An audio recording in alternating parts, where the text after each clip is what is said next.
généralement, la vigne, dans un centre de région, est souvent quand même donc, cultivée dans des zones dans lesquelles on a une alimentation en eau qui peut être limitante. Globalement, on considère qu'un déficit hydrique modéré va augmenter le potentiel qualitatif du raisin, et c'est vrai en particulier sur les cépages noirs. Et donc, c'est tout l'intérêt vraiment de voir que l'alimentation en eau de la vigne est vraiment une des composantes majeures dans ce qu'on pourrait qualifier l'effet terroir. Alors, appréhender cette contrainte hydrique, donc cette relation entre le sol, l'eau, la plante, ça peut se faire évidemment par différentes méthodes. Évidemment, les méthodes les plus simples à mettre en œuvre, c'est tout simplement de mesurer des teneurs en eau dans le sol par des prélèvements et par des mesures gravimétriques, tout simplement. On met à l'étuve et on regarde la quantité d'eau qu'il y a dans le sol. Alors, ça nécessite évidemment de faire des prélèvements réguliers au cours de la phase de maturation du raisin. Ça peut se faire aussi par des méthodes d'instrumentation comme des sondes TDR qui vont donner une valeur d'humidité volumique et qui peut effectivement être mesurée à très haute fréquence au niveau des sols. Donc là, on a accès à une mesure quantitative de la quantité d'eau qu'il y a dans le sol, mais ça ne renseigne pas directement sur la disponibilité en eau pour la plante. On a juste une mesure quantitative de la quantité d'eau qu'il y a dans le sol. Donc on peut aussi appréhender cette relation sol-eau-plante par des mesures de potentiel de l'eau du sol. Donc cette fois-ci, on va regarder non pas la quantité d'eau, mais on va regarder son côté qualitatif. Et donc ça peut se faire par l'intermédiaire de mesures potentiométriques. Et par ce biais-là, on peut éventuellement accéder à des mesures et des calculs de réserve utiles. Donc là, on est effectivement cette fois-ci sur un aspect qualitatif de l'eau. En gros, est-ce que cette eau elle est accessible pour la plante ou non mais là aussi, on va se retrouver avec certaines incertitudes quant à, par exemple, la zone d'alimentation hydrique de la vigne, par exemple. On a des profils racinaires qui peuvent être très différents. On peut avoir des profils de pyrrhosité qui sont également très différents. Donc ça nous donne là aussi pas complètement l'information sur ce que subit la plante, en fait, la vigne en particulier. Enfin, je dirais les mesures les plus informatives, ce sont des mesures qui sont donc des mesures physiologiques, réalisées cette fois-ci sur la vigne et sur les feuilles, donc à partir de ce qu'on appelle des mesures de potentiel de base ou de potentiel de tige que vous connaissez, qui vont effectivement donner une très bonne estimation de la contrainte hydrique cette fois-ci, mais avec la difficulté que c'est évidemment relativement fastidieux à mettre en place, puisqu'il faut faire des mesures régulières donc au niveau des parcelles, prélever plusieurs feuilles pour avoir une représentation qui soit significative, et il faut revenir évidemment plusieurs fois au cours de la phase de maturation. Donc c'est l'intérêt que pourrait avoir la mesure de la signature delta 13C dans les mous de raisin, c'est qu'effectivement c'est une mesure qui est intégrative et qui va quelque part enregistrer la contrainte hydrique qu'a subie la vigne au cours de la phase de maturation. Alors, très schématiquement, pour vous expliquer un petit peu comment cette signature va effectivement représenter la contrainte hydrique, si on part d'une vigne, donc on va trouver au niveau des feuilles, à la base des feuilles, on va trouver évidemment des stomates. Alors, pour des aspects, je dirais, de facilité, ici, entre guillemets, j'ai inversé la feuille, il faut imaginer que la feuille elle est sur le dos, là. Et donc, au niveau de ces stomates, évidemment, on va avoir tous les échanges qui vont se produire, donc à savoir, évidemment, au cours de la photosynthèse, donc l'incorporation du CO2 et évidemment la production d'oxygène, et c'est aussi par ces stomates que l'eau va donc, par évapotranspiration, sortir de la plante. Et donc évidemment, c'est au cours de la phase de photosynthèse que l'on va avoir la production et la fixation des atomes de carbone qui viennent du CO2 pour former des molécules organiques et pour former des sucres pour les composés les plus simples qui sont formés. Donc, ça m'amène à un petit rappel. Donc, la matière organique est formée évidemment entre autres d'atomes de carbone. Ces atomes de carbone ils sont issus du CO2 atmosphérique. Et en fait, on trouve deux formes de carbone, quelque part, pour simplifier, ce qu'on appelle deux isotopes, qu'on appelle des isotopes stables. Donc ils sont pas radioactifs, ce sont deux isotopes stables. Ce qu'on appelle le carbone 12, donc qui est l'isotope stable, un des isotopes stables du carbone. Alors, on dit que c'est du carbone parce qu'il y a 6 protons, hein, dans le tableau périodique des éléments. Lorsqu'il y a 6 protons, c'est du carbone. S'il y a 7 protons, c'est de l'azote, etc., etc. Donc 6 protons, c'est du carbone. Et on a 6 neutrons. Donc si on fait 6 plus 6, ça fait 12. C'est un des isotopes du carbone. C'est une forme du carbone. On appelle le carbone 12. Et puis, on a une autre forme du carbone. Alors, on a toujours 6 protons, hein, ça reste du carbone, hein, c'est un atome de carbone. Mais vous voyez que on a un petit neutron en plus, hein, donc si on fait 6 plus 7, ça fait 13, et donc c'est ce qu'on appelle hein, le carbone 13, hein, donc un autre isotope stable du carbone. Alors, dans ces deux isotopes, hein, de la manière générale, hein, les isotopes de tous les éléments, hein, ils ont des propriétés qui sont similaires, mais ils n'ont pas la même masse. Hein, vous voyez, il y a un neutron en plus, donc c'est très légèrement plus lourd. Dans la nature, hein, vous voyez que c'est le carbone 12 qui domine majoritairement, quasiment 99% de carbone 12 et un petit pourcent de carbone 13. Ça, c'est la proportion qu'on va trouver dans la nature, dans l'ensemble des éléments qui sont constitués de carbone, que ce soit des éléments biologiques ou que ce soit des éléments physiques. Alors, lors de processus chimiques, physiques ou biologiques, on va avoir en fait ces deux isotopes ne vont pas se comporter de la même manière, hein, c'est ce qu'on appelle la notion de fractionnement isotopique, et en particulier lors de ces processus, et pour faire simple, lors de processus biologiques, eh bien, on va avoir une préférence, si je puis dire, entre guillemets, pour l'isotope léger, à savoir le carbone 12. Et donc, ça veut dire que, eh bien, au cours de la photosynthèse, eh bien, le carbone 12 va être privilégié au détriment du carbone 13. Et donc les composés produits, donc les sucres hein, qui sont produits au cours de la photosynthèse, vont être très légèrement enrichis en carbone 12 par rapport à la proportion de carbone 12 qu'on peut trouver dans le CO2 atmosphérique. Alors, cette différence, elle est extrêmement faible. Hein, on ne peut évidemment pas l'exprimer en pourcent tellement les variations sont infimes. Et donc, on a une échelle hein, que l'on utilise lorsqu'on fait de la géochimie isotopique, qui est d'utiliser une notation sous la forme de ce qu'on appelle un delta. Alors évidemment, oubliez tout de suite la formule, ça n'a pas d'intérêt pour la présentation d'aujourd'hui, mais c'est une manière d'exprimer ces très faibles variations hein, de proportion entre carbone 12 et carbone 13, entre le CO2 atmosphérique et les sucres qu'on va retrouver dans le raisin. Et donc on a une échelle ici, et ce qu'il faut retenir, je dirais, pour la présentation, c'est que le plus la valeur est négative, hein, le plus on a de carbone 12. Donc le plus on a incorporé de carbone 12 au détriment du carbone 13. Alors, si on reprend notre feuille, donc lorsque les stomates sont ouverts, eh bien, la perte d'eau évidemment est maximale, hein, puisque les stomates sont ouverts, donc l'eau peut s'évaporer par évapotranspiration. Et donc, on va avoir au cours de la photosynthèse, on a donc le CO2 qui est incorporé dans la chambre sous-stomatique, et on va avoir donc une proportion entre carbone 12 et carbone 13 entre l'atmosphère et la chambre sous-stomatique qui est équivalente. Et puisque quelque part les stomates sont ouverts, on va avoir un équilibre entre ce CO2 atmosphérique et ce CO2 dans la plante.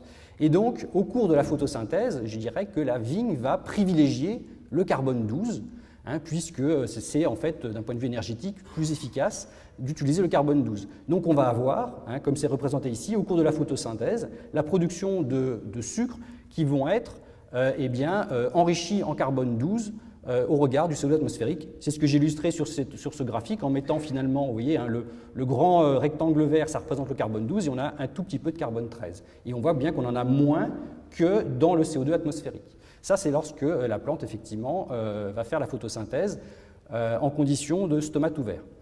Par contre, si la plante enregistre une contrainte hydrique, elle va donc fermer ses stomates pour limiter la perte en eau. Et à ce moment-là, vous allez très fortement réduire, voire empêcher les échanges entre le CO2 atmosphérique et le CO2 que l'on va trouver dans la chambre sous-stomatique. Et donc à ce moment-là, je dirais, au cours de la photosynthèse, la plante va être obligée d'utiliser l'ensemble du CO2 qui est présent. Il n'y a plus d'équilibre qui va se produire entre carbone 12 et carbone 13, entre l'atmosphère et la chambre sous-stomatique. Et donc, on fractionne moins. Et ce qui fait que, on a moins le choix, la plante a moins le choix, si je puis dire. Enfin, elle ne fait pas un choix, on a bien compris, mais en tout cas, au cours du processus biologique, il y aura moins de sélection entre carbone 12 et carbone 13. Alors, ce qui veut dire que lorsque l'on est en condition donc de non-contrainte hydrique, eh bien, entre le CO2 atmosphérique, donc la valeur est de moins 8 pour 1000, hein, peu importe, eh bien, on va avoir des sucres qui sont produits qui vont avoir des valeurs négatives, très négatives, autour de moins 26, moins 27 pour 1000. Ça, c'est lorsque l'on est en condition donc, de non-contrainte hydrique. À l'inverse, lorsque l'on se trouve en condition de contrainte hydrique, eh bien, vous voyez que la valeur isotopique va être moins négative, hein, puisqu'encore une fois, hein, il y a moins de privilèges au carbone 12. Et donc, on a des valeurs qui sont autour, ici, en l'occurrence, de moins 21 pour 1000 pour les sucres qui vont être produits. Donc, on voit très bien, hein, entre ces deux valeurs, illustrent hein, quelque part un effet de la contrainte hydrique au niveau de la vigne. Alors, cette mesure isotopique, hein, donc encore une fois, hein, je viens de le dire, elle permet de mesurer la contrainte hydrique. C'est une analyse qui est relativement simple et rapide à mettre en œuvre, hein, puisqu'elle nécessite simplement un échantillon de mou qui soit frais ou qui soit congelé, puisque les analyses peuvent être réalisées voilà, plusieurs semaines après vendange, plusieurs mois après vendange, à partir du moment où l'échantillon est congelé et qu'il n'est pas décongelé, il n'y a aucun problème. La signature est fixée dans le mou. Et donc après, ces analyses sont réalisées alors voilà, sur des appareils qui sont, eux, pour le coup, un petit peu compliqués, hein, ce qu'on appelle les analyseurs élémentaires couplés à des spectromètres de masse. Hein. En gros, pour faire simple, ce sont des machines, hein, vous en avez ici une photo hein, au sein de la plateforme Gizmo, donc, qui est une plateforme labellisée donc, au sein de l'Université de Bourgogne à Dijon. Hein, et donc, ces spectromètres de masse, simplement, en fait, vont quelque part peser, je dirais, la quantité de carbone 12 et la quantité de carbone 13 que l'on a dans l'échantillon. Maintenant, quelques résultats sur les relations justement entre cette valeur et la contrainte hydrique. Donc les premiers à avoir vraiment travaillé sur cet indicateur, hein, ce sont les collègues du Bordelais et de l'INTA de Bordeaux, enfin de Bordeaux, je ne sais plus maintenant comment il s'appelle, hein, si c'est AgroSup. Bordeaux Sciences Agro, alors c'est compliqué, hein, les écoles d'agro, hein, ça change souvent les noms entre... Voilà, donc Bordeaux Sciences Agro, donc ce sont les collègues de Bordeaux Sciences Agro qui ont les premiers à avoir travaillé sur cet indicateur, avec ici une échelle hein, qui a été proposée, dans lequel, en fonction donc, de la valeur isotopique que l'on mesure, hein, estimer hein, si effectivement il y a eu une contrainte plus ou moins importante, vous voyez, depuis une absence de déficit en eau, donc absence de contrainte, jusqu'à, lorsqu'on a des valeurs qui sont supérieures à moins 23 pour 1000, eh bien, un déficit qui est sévère. Donc voilà, c'est quelque part, hein, je dirais, les premières bases d'un référentiel pour comparer les niveaux de contrainte au cours de la maturation. Alors, comment on a validé cet outil, comment les collègues ont validé cette mesure? C'est tout simplement en étudiant les relations entre cette valeur isotopique mesurée dans les mous à maturation, à vendange, pardon, et des mesures de potentiel de base qui, je vous l'ai dit, hein, sont des mesures qui expriment vraiment hein, la contrainte subie par la vigne au cours de la phase de maturation. Donc, vous avez ici donc, un graphique qui vous montre d'une part ici ce qu'on appelle donc, le potentiel de base, et ici donc la signature isotopique, et donc le plus cette valeur de potentiel de base est négative, le plus la plante a subi une contrainte hydrique, et donc on voit très bien qu'on a une bonne relation, hein, donc, ici donc, sur des cépages de type Merlot, hein, entre signature isotopique et potentiel de base. Hein, donc évidemment on voit bien que le plus la valeur ici on a des valeurs autour de moins 20 pour 1000, hein, ça correspond hein, à des contraintes importantes. Alors, je dirais cette relation, elle a été étudiée sur de très nombreux cépages, hein, donc je vais les passer rapidement. Ça a été fait aussi sur des cépages de type Cabernet Franc, Cabernet Sauvignon. Ça a été fait aussi par des collègues suisses, hein, et là aussi on voit très bien, encore une fois, cette relation. Alors, hein, en fonction des auteurs, hein, les graphiques ne sont pas dans les mêmes sens. Hein, vous avez remarqué qu'ici, hein, la contrainte, il faut la lire dans ce sens-là, hein, par ici. On a aussi, ça a été fait encore une fois hein, sur d'autres cépages, sur Chenin, Cabernet Franc. Et puis plus récemment, ça a été effectué aussi sur Pinot Noir, hein, là aussi par des collègues suisses. Hein, donc on voit que là aussi, hein, on a l'indicateur qui répond très très bien à la contrainte. Et puis très récemment, hein, je vous le disais, on a aussi Benjamin en parlait tout à l'heure. On l'a réalisé aussi sur du chardonnay, donc en Bourgogne, sur la butte de Corton, dans le cadre d'une thèse donc cofinancée par le BIVB et la région Bourgogne. Et là aussi, on a pu mettre en évidence que cet indicateur répondait bien à la contrainte, même si comme le disait Benjamin, c'est un petit peu plus subtil sur le chardonnay. En tout cas, sur les 3 années qui nous ont concernés, donc 2011, 2012, 2013, où effectivement l'échelle de variation est relativement faible, mais pour autant on a effectivement quand même cette relation qui est conservée. Donc je dirais que pour l'ensemble des cépages qui ont été testés, on peut conclure qu'on a une très bonne corrélation, encore une fois, entre valeur isotopique mesurée à vendange et la contrainte hydrique subie par la vigne. Donc on peut effectivement considérer qu'on a plutôt un bon outil intégratif de cette contrainte. Alors, dans le détail, si on s'intéresse cépage par cépage, en fait, ici, ce sont des résultats, là aussi, encore une fois, des collègues de Bordeaux, sur une expérience où ils ont exactement les mêmes parcelles, et donc ça a été réalisé au niveau du conservatoire génétique de l'INRA. Ils ont les mêmes parcelles, mais des cépages différents. Effectivement, on se rend compte que la valeur absolue, en fait, que l'on mesure, elle peut être en partie influencée par le cépage. C'est-à-dire que tous les cépages vont répondre à cette contrainte, mais la valeur absolue, en fait, peut être un petit peu différente, et d'où l'intérêt, probablement, d'avoir un référentiel qui soit quand même relativement proche, aussi bien au niveau du cépage, et on en reparlera après, au niveau aussi géographique. Mais en tout cas, si on s'intéresse un petit peu plus à ce qui se passe en Bourgogne, où on va trouver quand même essentiellement 2 cépages, le pinot noir et le chardonnay, on se rend compte que globalement, ils vont quand même avoir une réponse en valeur absolue qui est relativement identique. Alors, quelques exemples où effectivement ce travail a été réalisé entre signature isotopique et le millésime. Donc j'ai choisi quelques exemples. Finalement, il y a quand même encore relativement peu d'études en la matière, puisque ce sont des mesures qui se font, je dirais, depuis à peu près les années 2000. C'est le début de ce type d'utilisation d'outils. Donc là, ici, toujours par la même équipe, Gaudière et collaborateurs, vous voyez qu'ils ont bien mis en évidence, encore une fois, sur 98 et 2000, en faisant des bilans d'eau, un petit peu à la manière de ce que vous a présenté Benjamin tout à l'heure, eh bien, on voit très bien, encore une fois, que lorsqu'on a des déficits en eau, et en particulier sur la période juillet-août, eh bien, on a la valeur isotopique qui met bien en évidence ce déficit. Encore une fois, l'intérêt, c'est que cette mesure, elle se fait à vendange à partir d'un échantillon de mou. Et on voit bien que la corrélation, si vous voulez, elle est hautement significative, essentiellement sur la période qui va être, on va dire, post-véraison et jusqu'à la maturation. C'est un petit peu moins bon si on fait des mesures avant véraison. Autre exemple de millésime, où là aussi on voit très bien, encore une fois, l'effet, je dirais, on voit très bien le millésime 2015, qui est un millésime très particulier, qui s'illustrait là encore une fois très bien au niveau des valeurs, avec encore une fois des valeurs de contrainte qui sont bien exprimées. Et ici, dans ce travail, ils avaient simplement regardé les précipitations sur la période avril-septembre, donc sur une très grande période, où effectivement en 2005, on voit bien qu'on avait un déficit en précipitations par rapport à 2003 et 2004. Donc c'est un bon outil, encore une fois, pour caractériser des effets millésimes, comparer des années entre elles sur le critère de la contrainte hydrique. Ça peut être aussi un outil qui peut être largement utilisé dans des études de caractérisation des terroirs. C'est-à-dire que cette fois-ci, on va regarder plutôt une information en termes de spatialisation de l'information et des effets terroirs. Donc, quelques exemples ici.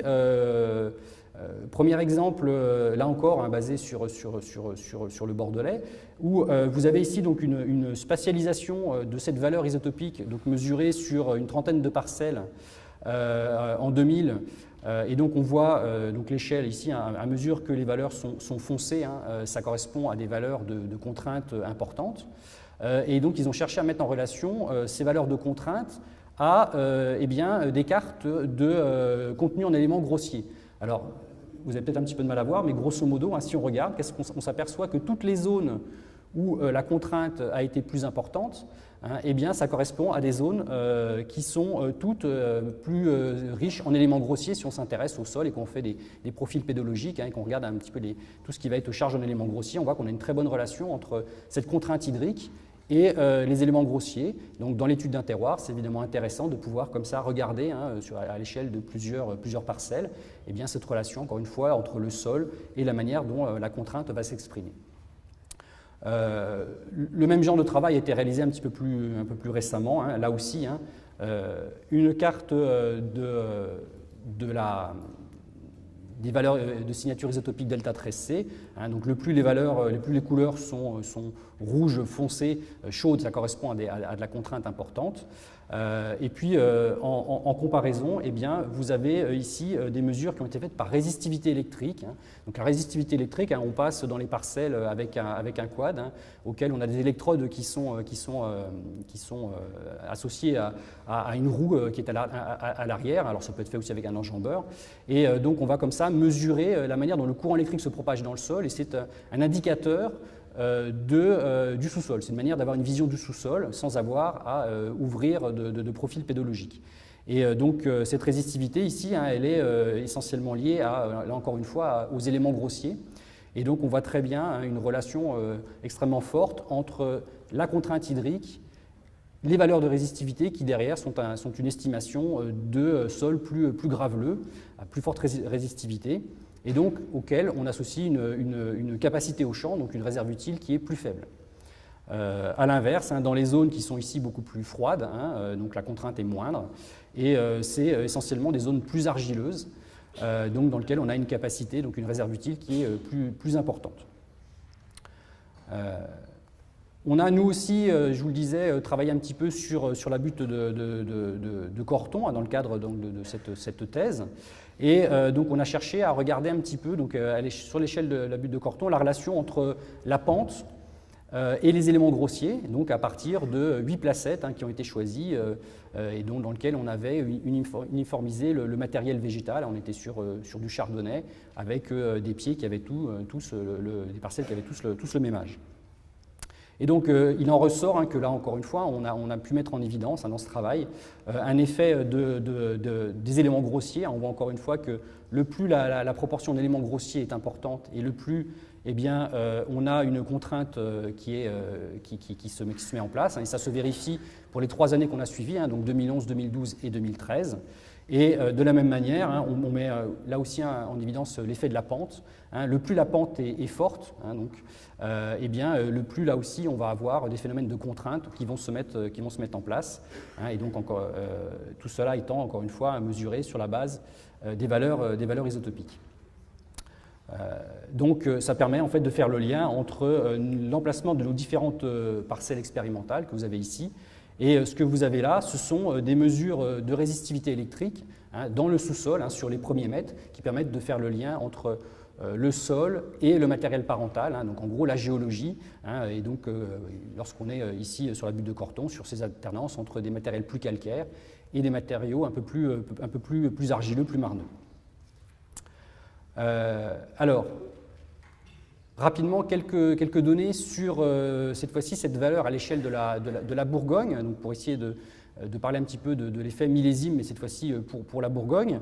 Et donc pour ce faire, je me suis donc appuyé sur le réseau de parcelles dont vous a parlé Benjamin tout à l'heure, donc en collaboration avec le BIVB, puisque à partir en 2011 et 2012, et puis ensuite en 2016 et 2017, on a effectivement fait des campagnes de mesure sur l'ensemble des parcelles des valeurs de delta 13C. Et donc ce qu'on peut observer, si on cherche à comparer un petit peu, si on regarde l'ensemble des données, c'est qu'on a en 2011 une année qui est considérée comme relativement dans laquelle on a eu peu de contraintes, et donc effectivement on voit que globalement sur l'ensemble des parcelles, on a des échantillons qui sont relativement resserrés sur des valeurs qui sont très négatives, donc peu de contraintes.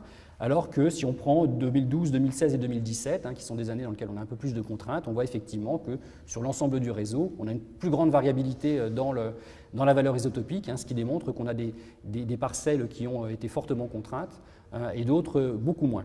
Donc ensuite, on peut regarder un tout petit peu plus dans le détail.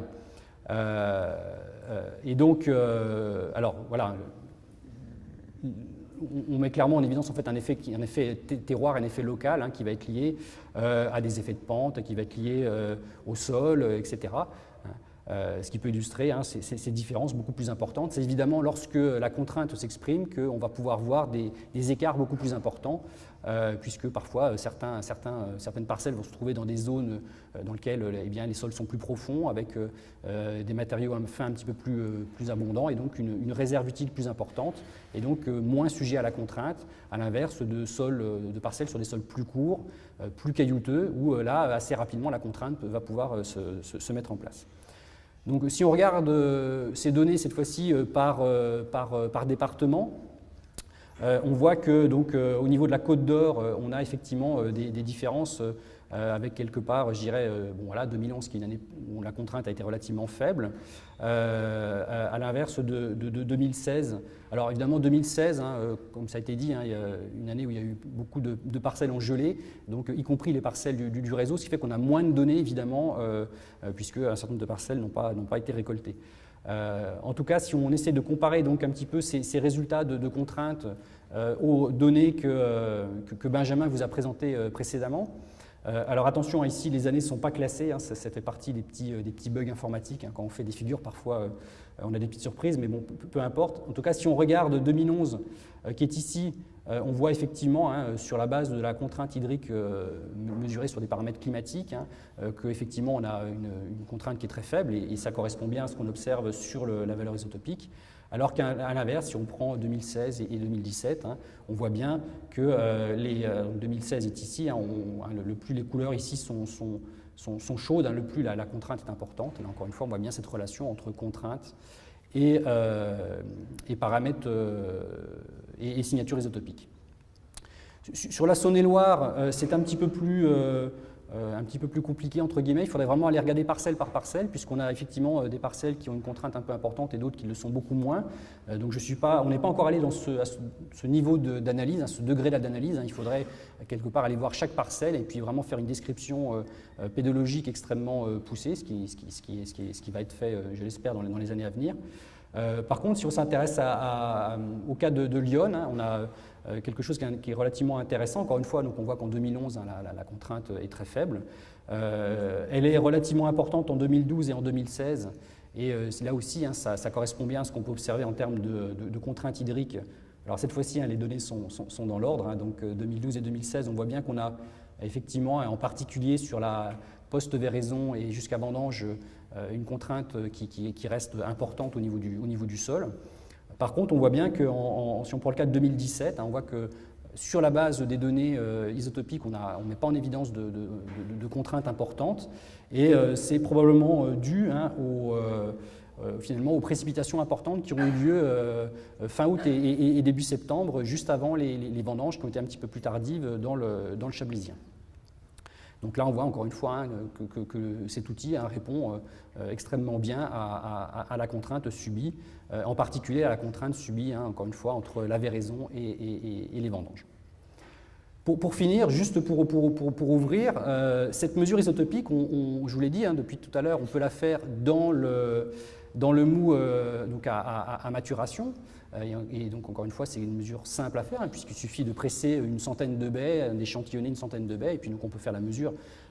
Je ne sais pas, je ne l'ai peut-être pas dit, mais on va prélever 1 millilitre, sachant qu'on va en utiliser quelques microlitres, mais c'est évidemment hautement représentatif de la parcelle. On peut aussi envisager de le faire dans le vin. Cette fois-ci, alors évidemment, on ne va pas travailler sur le sucre, mais on va travailler sur d'autres supports, et donc on peut donc comme ça accéder à cette contrainte. Donc on peut travailler soit sur l'éthanol, donc à ce moment-là, après distillation du vin, on va récupérer l'éthanol, et si la distillation est complète, on n'a pas de fractionnement isotopique entre le vin et l'éthanol distillé. Et donc vous avez ici des travaux qui mettent en évidence que, alors regardez la courbe noire, enfin les points noirs uniquement, on voit encore une fois qu'on conserve dans le vin, on conserve cette contrainte, elle est toujours enregistrée, puisqu'on voit bien qu'ici on a des valeurs de potentiel de base qui montrent effectivement de la contrainte, et encore une fois on voit bien que nos valeurs isotopiques elles aussi sont moins négatives. Donc dans l'éthanol, c'est une possibilité d'aller mesurer cette contrainte, et donc ça ouvre tout un champ, je dirais, dans la rétroanalyse de millésimes, où évidemment On n'a pas conservé de mou, mais par contre, on a encore les bouteilles. Et donc, on peut envisager comme ça de travailler sur des séries importantes, des séries temporelles importantes, et regarder, je dirais, des analyses d'effets terroirs, et évidemment regarder aussi avec les données climatiques qui, elles, sont enregistrées. Donc ça peut se faire sur le glycérol, ça peut se faire aussi, ça se fait sur l'éthanol, ça peut se faire aussi sur le glycérol. Voilà, ici vous avez ce genre de résultats. On a nous-mêmes aussi fait des analyses sur éthanol et sur glycérol ici donc à l'université. Et donc on conserve en fait très très bien l'information. Sur l'éthanol, on a l'échelle des valeurs est la même. Donc encore une fois, on peut comparer directement une mesure effectuée sur l'éthanol à une mesure sur le mou. D'un point de vue valeur absolue, ce sont les mêmes valeurs. Sur le glycérol, c'est un tout petit peu différent. Il y a des phénomènes de fractionnement isotopique qui se mettent en place, mais on conserve la relation. Donc il ne faut pas regarder la valeur absolue et la comparer au mou de raisin directement. Mais par contre, on peut tout à fait comparer des mesures de glycérol entre elles. La relation est conservée. Je pense que mon temps est imparti. Ça tombe bien, j'ai fini. Ou quasiment fini, juste pour, donc encore une fois, pour conclure. Donc on conserve l'enregistrement de la contrainte hydrique dans le vin, ça c'est vraiment intéressant. Et l'avantage, c'est que ça ne nécessite pas très peu de préparation, éventuellement une distillation du vin si on veut travailler sur l'éthanol. Mais si on travaille sur le glycérol, il faut simplement prendre le vin, éventuellement le filtrer s'il y a un tout petit peu de dépôt, et puis ensuite on analyse ça directement. C'est extrêmement facile en termes de données à obtenir. Voilà, donc en conclusion, la signature delta tressé, que ce soit dans le mou ou dans le vin, eh bien, c'est un très bon indicateur de la contrainte hydrique de la vigne, en particulier sur les contraintes subies de véraison à vendange. C'est une mesure simple à obtenir. On échantillonne à maturité. Ça peut être évidemment réalisable sur de très nombreuses parcelles. Et encore une fois, on peut faire ça a posteriori si les échantillons ont été congelés. Et donc on peut l'appliquer, encore une fois, à des problématiques de potentiel qualitatif de millésime, caractérisation des effets du terroir, spatialisation de l'état hydrique et d'autres encore. Je dirais que la principale limite, parce que dans toute technique il y a une limite, c'est que comme c'est une mesure qu'on réalise à maturation, enfin à vendange, ça ne permet évidemment pas de piloter la contrainte hydrique en cours de saison. Donc ça ne remplacera pas toutes les mesures qui peuvent être faites évidemment à la parcelle au cours de la phase de maturation, mais c'est quand même un outil de diagnostic à vendange et qui peut permettre évidemment ensuite d'adapter sur les millésimes futurs. Voilà, j'en ai fini avec cette présentation. Je vous remercie de votre attention et je pense que Benjamin ou moi-même, on sera prêt évidemment à répondre à vos questions si vous en avez. Voilà. Merci beaucoup.